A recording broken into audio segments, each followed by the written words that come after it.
Ons gaan saam met die Bybel lees uit Handelinge 1, van die eerste vers af.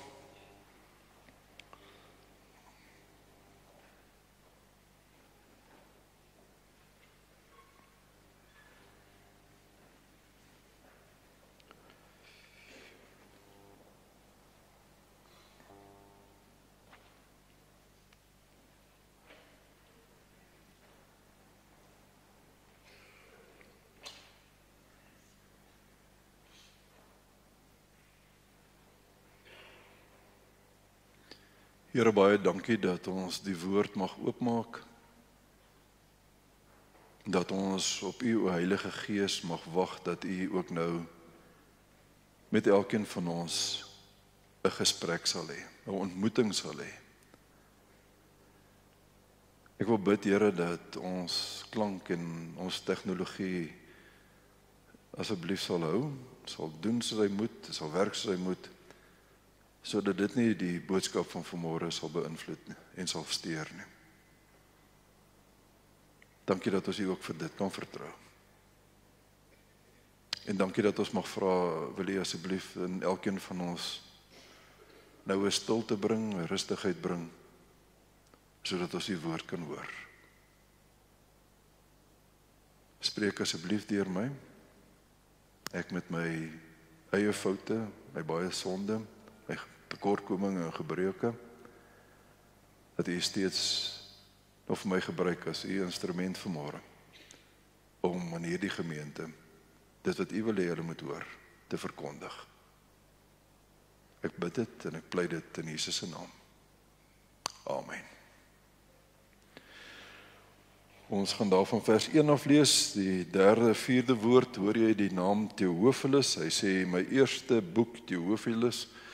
Nou wie hierdie Theophilus was, is ons nie 100% van seker nie, of eintlik is ons glad nie seker nie. Daar is die een groot skool teoloog wat sê dat hy was waarskynlik 'n baie belangrike amptenaar in die Romeinse Ryk, iemand soos 'n goewerneur of 'n magistraat of selfs 'n regter.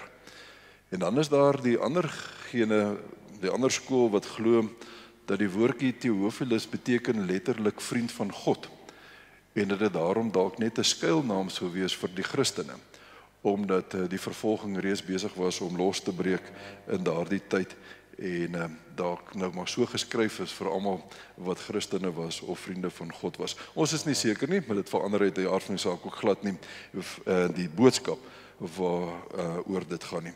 My eerste boek Theophilus, wat nou Lukas se boek is, het ek geskryf oor alles wat Jesus gedoen het en geleer het van die begin af tot op die dag van sy hemelvaart. As jy nou so 'n oombliekie sou terugblaai na Lukas 24 toe, dan weet jy dis waar sy boek eindig. Hy eindig met daardie beskrywing van die hemelvaart. Voordat hy in die hemel opgeneem is, het hy deur die Heilige Gees bevele gegee aan die manne wat hy as apostels uitgekies het.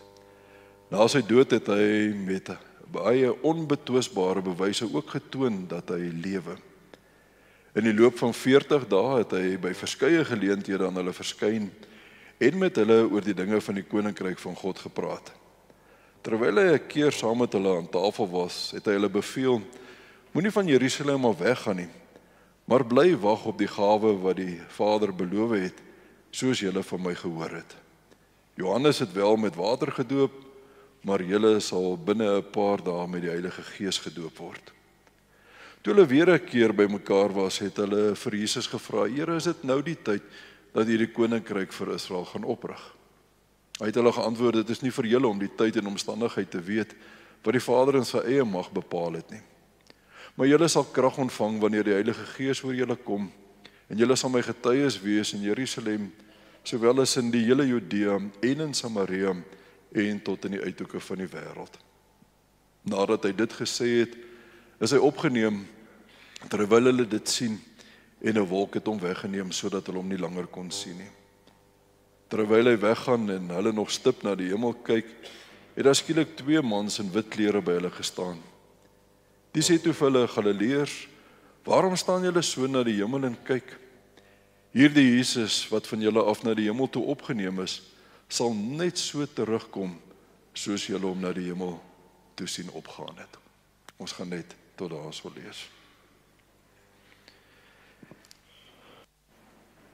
Geliefdes, donderdag wat verby is, het die kerk oor die hele wêreld die hemelvaart van die Here gevier. Ons het nou gehoor, Lukas berig 2 keer hieroor. Aan die einde van sy eerste boek in Lukas 24 praat hy daaroor, en dan ook hierdie gedeelte wat ons nou in Handelinge 1 gelees het, praat hy weer daaroor. Iewers het ons in die kerk dit verloor om van hemelvaart hierdie groot fees te maak.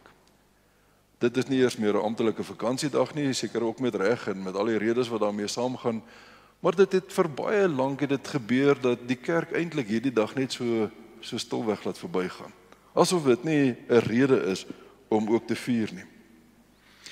Ek lees in die week 'n stukkie wat prof Henny Stander in die Kaap Nuus geskryf het, soos wat ons nou die Vrypos in die Vrystaat het as die amptelike sinode pos, is daar ook die Kaap Nuus. En hy het so 'n bietjie oor hemelvaart daar geskryf. Nou prof Henny Stander is nou die groot teoloog in Grieks daar by Tikkies gewees. Hy het nou ook al afgetree, maar hy sê die antieke teoloë het Christus se hemelvaart as die kroon van alle feeste beskou.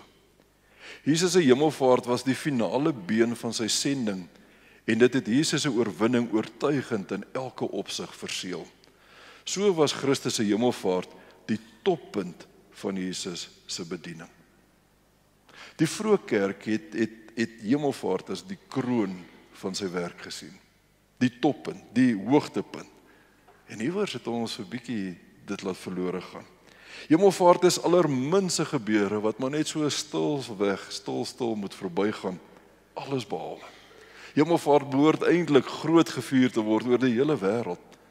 Want hemelvaart bevat ten minste 2 wonderlike beloftes waarmee ek en jy vandag nog lewe. En dis by hierdie 2 beloftes wat ek vanmôre wil stil staan. Die eerste belofte, natuurlik die belofte van die Heilige Gees.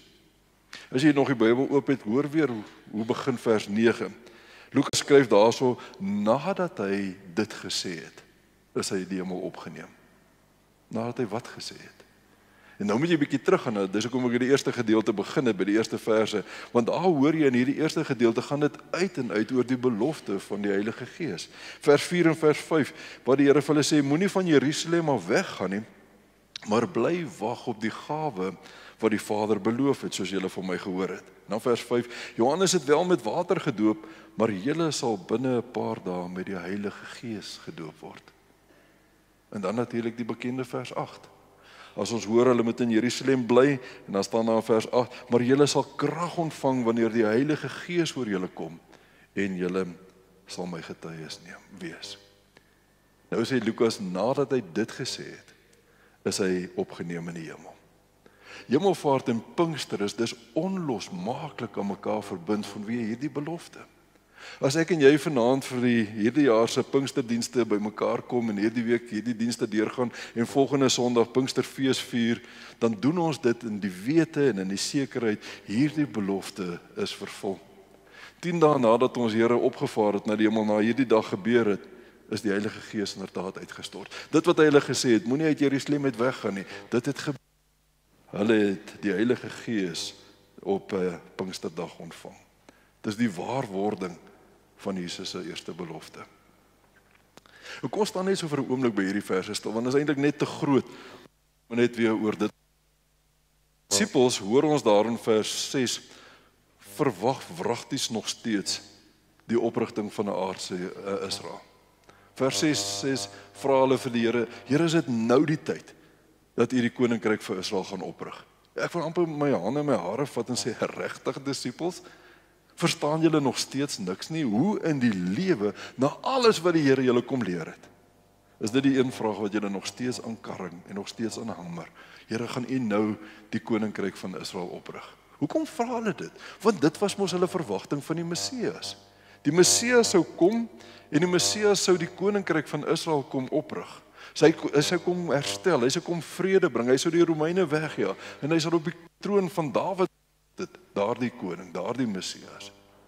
En nou dat Jesus deur al hierdie dinge is, nou is dit die vraag. Here, is dit nou die tyd? Ons het nou al hierdie dinge gesien, is dit nou die tyd dat U hierdie koninkryk vir ons gaan oprig? En dan antwoord Jesus hulle amper nie eers nie, behalwe deur vir hulle te sê, die tyd en omstandighede hiervoor is nie vir julle nie. Die Vader sal dit self bepaal, sal dit self doen. Maar dan volg hy vers 7 op met die woordjie maar, in vers 8. Maar julle sal krag ontvang wanneer die Heilige Gees oor julle kom en julle sal my getuies wees. Julle sal krag ontvang wanneer die Heilige Gees oor julle kom en julle sal my getuies wees. Onthou nou vir wie sê hy dit, né? Hy sê dit vir 11 bang disippels. Hy sê dit vir 11 ouens wat tot nou toe nog nie getuies van Jesus kon. Hy sê dit vir ouens wat onthou in tuin van Getsemane toe Jesus gevange geneem is, almal weggehardloop het. Petrus wat nog so skeilie agter hom aangegaan het, maar die oomblik toe hy gekonfronteer word met, maar jy's ook mos een van hulle? Nee, ek ken hom glad nie. En dan hoor ons na die dood van die Here, waar vind hierdie disippels hulle self? In die boefretrek daar in Jerusalem, maar agter geslote deure. Ons hoor dat hulle al die deure sluit omdat hulle bang was vir die Jode. Dis ouens wat nie die moed en die krag gehad het om te loop in die straat en te sê, ek is 'n volgeling van Jesus nie. Ek wil vir jou vertel van hierdie Jesus wat aan 'n kruis gesterf het en wat beloof het, hy gaan op die derde dag opstaan. Nee, hulle gaan kruip weg. Hulle wil niks weet, dat iemand weet, hulle is disippels van die Here nie. Vir hulle word gesê, julle gaan krag kry van die Heilige Gees, en julle gaan voortaan my getuies wees. En as jy nie moeite sou doen om deur Handelinge te blaai, dan hoor jy dat Lukas in Handelinge baie moeite doen om juis hierdie titel, getuies van Jesus, baie duidelik te maak. Hy noem hulle in vers 22 van hoofstuk 1 so, 2 vers 32, 3 vers 15, 5 vers 32, en so kan ek aanhou. Paulus word in Handelinge 22:15 en in Handelinge 26:16 ook 'n getuie vir Christus genoem. Stefanus, net voor hy sterf, hoor ons in 22:20, hy is 'n getuie vir Jesus. Hierdie woorde wat Jesus sê, julle sal krag ontvang en daar gaan 'n nuwe identiteit aan julle gekoppel word, julle gaan my getuies word inderdaad dan die waarheid. Na Pinkster, die uitstorting van die Gees, is Petrus nie meer 'n lafaard nie. Is hy nie meer bang nie. Is die disippels nie meer bang nie, maar gaan hulle die wêreld in en gaan verkondig hulle die opgestane Jesus. En Jesus sê ook sommer vir hulle waar dit moet gebeur. Hy sê julle gaan hier in Jerusalem, hier waar julle so bang was, hier waar julle toegesluit het en bang was vir die Jode, julle gaan hier begin, wat inderdaad op Pinksterdag gebeur. Daar in Jerusalem kom 3000 mense dan tot bekering, as Petrus begin preek. Maar nie net hier nie, dit sou uiteindelik verder strek in die hele Judea, die hele Joodse land. Dit sou selfs verder gaan tot in Samaria, daardie gebied waar die Jode nie wou gekom het nie, wat hulle gesê, daar is 'n klomp onrein mense, ons wil nie met hulle enigstens iets te doen het nie. En selfs dan nog verder, uiteindelik, tot in die uithoeke van die wêreld. Nee, hoor mooi, ek gaan nie die koninkryk van Israel oprig nie. Maar julle gaan nou getuies wees van die koninkryk van die hemel. Daardie heel eerste woorde wat ons Here gepreek het, toe hy begin preek het. Bekeer julle, want die koninkryk van die hemel het naby gekom. Dis waarvan julle nou getuies gaan wees. Dit wat ek julle al hierdie jare geleer het, dit gaan julle nou verkondig. Vanweë die krag van die Heilige Gees wat oor julle sou kom. Dis die eerste belofte van hemelvaart. Hierdie belofte het waar geword, ons vier dit in hierdie week, ons vier dit volgende Sondag, die uitstorting van die Heilige Gees, wat sy primêre taak is, om mense getuies te maak, sodat hulle vir 'n wêreld kan vertel van 'n opgestane Jesus. Maar dan is daar 'n tweede belofte. Tweede belofte hoor ons daar nie, as die hemelvaart fisies plaasvind, terwyl hierdie manne nog verslaan na die hemel staan en kyk, ek kan net dink die monde hang oop, daai verslaandheid, daai verbasendheid, ek kan amper nie glo wat ek hier sien nie, want probeer jou dit visueel indink, hoe dit moes gewees het om dit raak te sien, om dit te sien, terwyl hulle so staan, dan staan daar skielik hierdie 2 engele by hulle, en hulle gee vir hulle die tweede belofte. Hierdie Jesus, wat nou van julle weggegaan, of van julle weggaan, sal net so terugkom, soos julle hom nou sien opgaan het. Jy moet 2 woorde hierin raak hoor, of nie mis nie. Die eerste woordjie is die woordjie hierdie. Hierdie Jesus. Presies dieselfde Jesus, wat op pad na die hemel toe gaan terugkom. Moenie, Jesus gaan nie 'n plaasvervanger stuur nie. Jesus gaan nie 'n engel stuur nie. Daar gaan nie 'n ander Jesus kom nie. Hierdie Jesus wat hierdie 3 jaar saam met sy disippels gestap het, wat gebore is, wat gelei het, wat gesterf het, wat aan 'n kruis gehang het, wat uit die dood uit opgestaan het, hierdie selfde Jesus, sê hierdie engele, hy kom terug. En die tweede woordjie is die woordjie net so, of presies so, of dieselfde wyse. Hierdie Jesus sal net so terugkom, soos julle hom nou sien weggaan het. Ek kan nie vir julle vertel al hoeveel keer het ek al hierdie stories gehoor nie, ek het dit net nou aan die konsistorie ook sommer in die week weer daarvan gelees, van ouens wat beweer dat Jesus al teruggekom het, en dan net so 'n bietjie aan hulle verskyn het. Ek het sommer in die week weer van iemand gelees wat hier in 1944 sogenaamd die ervaring gehad het, dat Jesus hom hier iewers in 'n agtersteegie bymekaar gemaak het, en gesê het, nee, kom kyk net eintlik of die wêreld al gereed is vir my om terug te kom, en dit lyk nou nog nie of dit reg is nie, so ek gaan nou maar eers weer terug, en dan sal ek later weer terugkom, en dat mense sulke sterk kan glo. Hoor mooi, ek hoor so dikwels as ouer mense vir my sê, ek is so bang as Jesus vandag terugkom, ek hom nie gaan herken nie. Ek gaan nie weet dis hy nie. Sê nou net, hy staan voor my en ek weet nie dis hy nie. Ek het al daai vrese by baie mense gehoor. Hierdie belofte is net so. Net soos wat jy hom sien weggaan het, so gaan hy terugkom. Nee, hy gaan nie op een of ander skuilie manier kom nie. Hy gaan nie vermom kom nie. Hy gaan nie met maskers kom nie. Hy gaan nie op een of ander manier kom dat die helfte hom nie herken nie en die ander helfte hom herken nie. Net soos wat jy hom in die wolke sien weggaan het, so sal hy op die wolke weer terugkom. 2 kragtige beloftes wat saam met hemelvaart gaan. Ek kan amper nie dink hoekom sou ons dink hemelvaart is nie so belangrik nie. Hemelvaart is nie 'n groot fees in die kerk nie. Dit behoort die kroon van feeste te wees, omdat dit gepaard gaan met hierdie wonderlike beloftes wat daarmee saamgaan. Die een vier ons oor 'n paar dae van nou af, die uitstorting van die Heilige Gees, die belofte dat die Gees sou kom en mense sou kom krag gee, sodat hulle sy getuies kan wees tot in die uithoeke van die wêreld. En 2, ons wag nog op hom.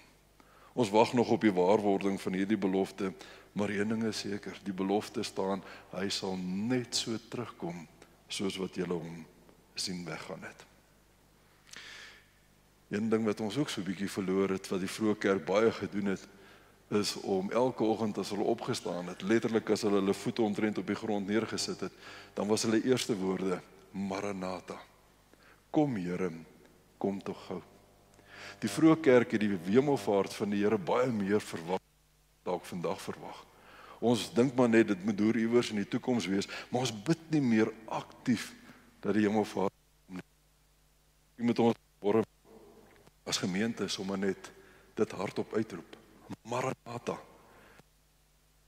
Kom tog gou. Kom Here, kom tog gou.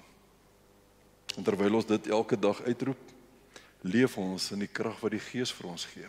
As sy getuies, as mense wat die krag ontvang het van die Gees, om vir 'n wêreld daar buite te vertel, ons ken die Here, die lewende Here, die een wat gesterf het, wat opgestaan het, wat opgevaar het, maar wat op 'n dag ook weer sal terugkom. Roep saam met my uit vandag, Maranatha, kom Here, kom tog gou. Amen. Ons wil dit deel van ons daaglikse gebed doen.